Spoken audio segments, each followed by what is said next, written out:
Alrighty, so we are enclosed because it's pretty cool outside. It's not really good for sleeveless, and I don't want to get my sweatshirt dirty. But the motor is, for the most part, a lot of the outer components are off, like the tins. I've taken the coil off, the carb is off, the exhaust was already off, and most of the main components are over here, like the dipstick, the coil, carburetor components, shroud, tin. So that's where most of it went. But just a real quick tip, see a lot of people with leaks around this area, and it's due to one of these.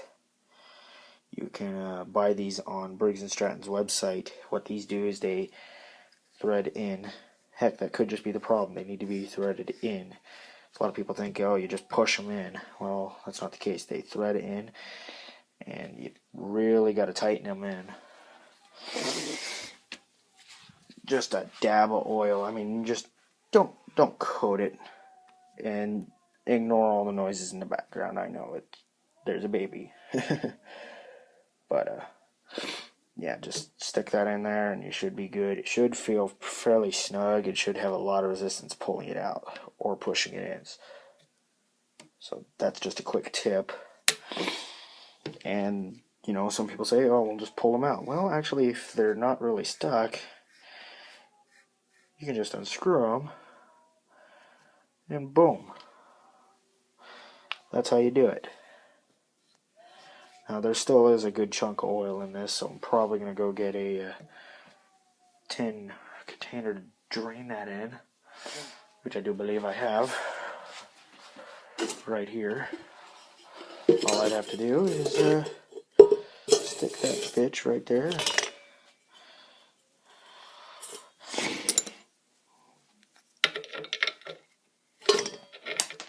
Oops, there went a little socket.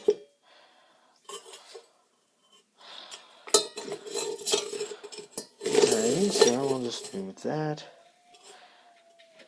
And I promised myself I wouldn't get completely covered in oil, but hey, it happens. Ew. Pretty discolored. It looks clean, but there's also a lot of sludgy gunk. And that looks gray. So there was water in this motor. That's always comforting.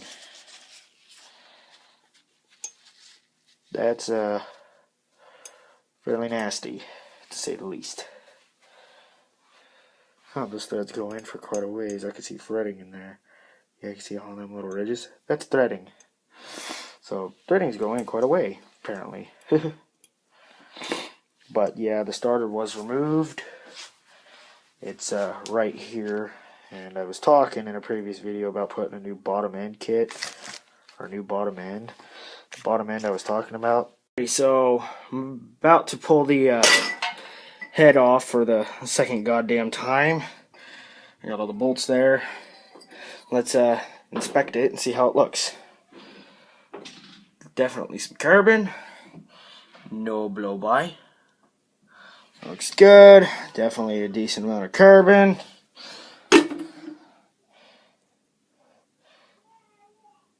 Tore in some places. Gonna need to be replaced.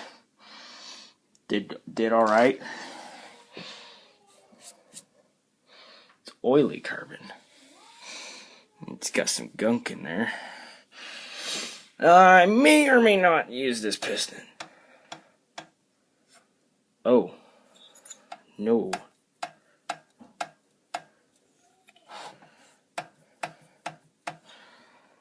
This might need to be bored.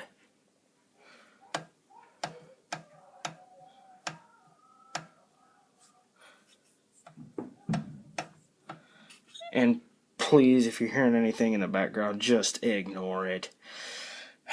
It's just brothers being brothers. But, yeah. Still need to get that damn fucking flywheel off. I mean, I got the nut loose, but just can't get the damn thing off. I'm probably going to end up Drilling holes in my homemade puller out of a piece of, I believe that's 3/16 thick angle. I probably am just going to only drill holes because these pieces are welded in pretty good. They're not going to go anywhere, to say the least. And I just slapped the paint on there just to make it look pretty. But, yeah, and you can look down in there, but that actually surprises me, that end play, because the cylinder, I can feel the cross-hashing. Here, let me turn it. That looks like it's factory crosshash. So if I just bring it up a little, or about halfway, bring the piston up halfway, I have 0. Maybe it's just at the top, because, alright, so I'm going to turn it to where it's just about a 3/4 inch down. So apparently,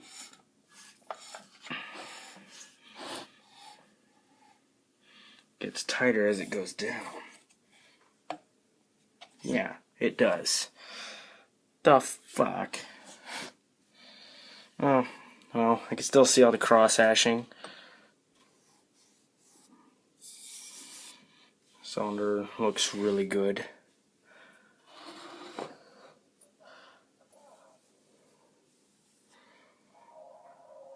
Oh yeah, this is gonna be a beast.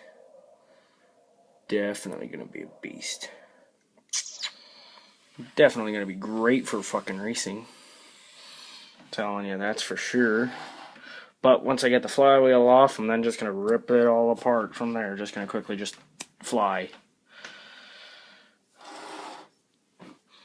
Doesn't look so big now, does it? Okay, so I just pulled the valves out. Got the springs there, and this is the intake valve. Looks okay on top. Not so much there.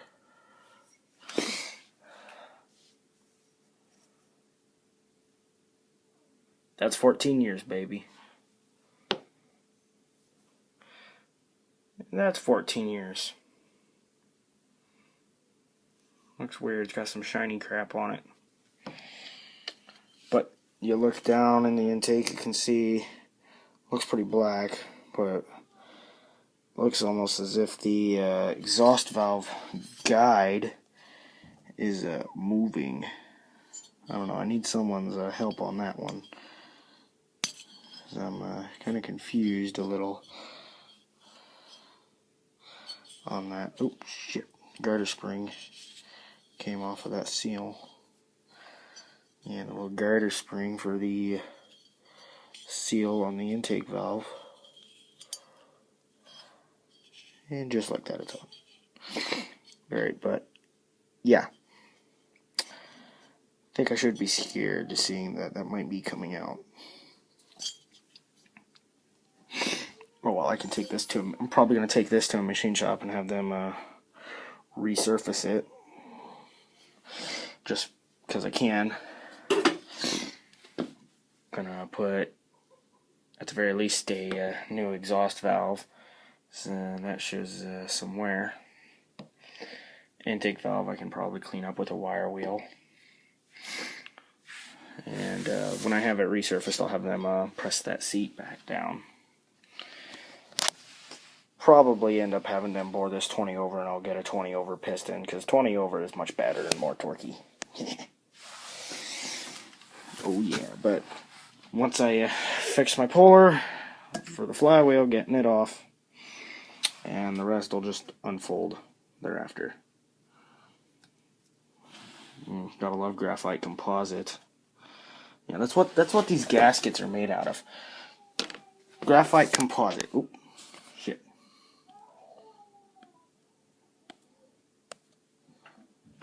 Not sure what the fuck I just did.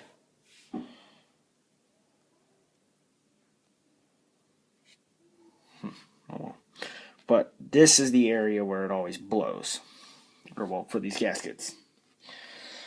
Alright, so you're sitting there, you're looking at your engine, you just blew a head gasket, you pulled the head off, This side appears to be fine. No big deal. Or no, wait. Yeah, I was correct. Alright, no big deal. You peel it off, you realize the backside is completely gone. Well, where did that go? It either blew into the cylinder, or it got sucked into the cylinder, or got blown right into your galley. And then it's from that galley, it manages to get in the motor, and that graphite gets into the bearings, and it will not destroy your bearings. Graphite actually lubes, or makes everything really slick with the oil, so that's awesome. But yeah, if I do get I may end up getting the dual spring kit with this. Because now that I'm starting to look at it, it looks like it's just a regular aluminum bore.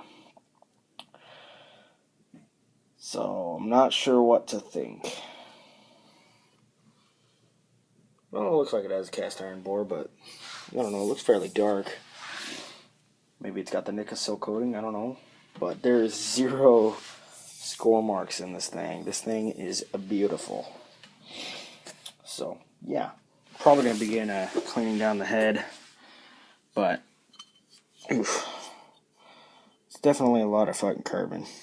You can still see some of the markings from the head gasket video. I did a pretty good job on that. But, well, that's enough work for today. Probably going to go and... Damn, what the fuck? There we are.